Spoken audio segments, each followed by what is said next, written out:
So, ayan. Natapos ko na yung aking sticker book na Telado volume 7 yata. Ayan. Meron siyang 10 scene. Yan yung scene niya. And then, yung unang scene natin is itong pedestrian street. No, ito siya. So, ayan. Ayan, nadikit na, buo na. And then, meron tayong escape room. Medyo scary to. Medyo horror ang dating. Ito yung gayahan niya, nasa kabila. Ayan. Madali siyang gawin kasi tapatan lang yung gagayahin niya. Tapos meron tayong beautiful night city.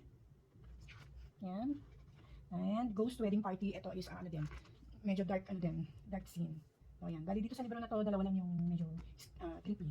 So ayan. Next natin yung alien creature. So ayan. Wala naman ako makitang alien. Yun. Mga parts ng body lang na nasa bote. Ito naman is childhood nostalgia. Ayan. Ang gaganda ng ano. Ang gaganda ng scene niya. And madali lang siya gawin. And box-box siya. Next natin European style estate. Ayan. And then itong flower market. Itong cute.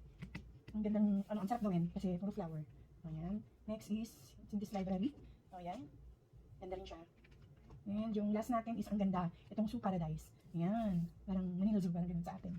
Ito, Zoo Paradise. Meron siyang lion, tiger, elephant. Ayan. May bear, monkey, hippo. Madami. Iba-iba.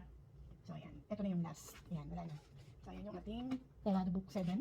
So, ayan. Ang cute niyang gawin. And ang bilis din niyang gawin. Kasi kung gano'n kalaki yung gagawin nyo, ganun din kalaki yung gayahan niya. And may guide na rin pala to.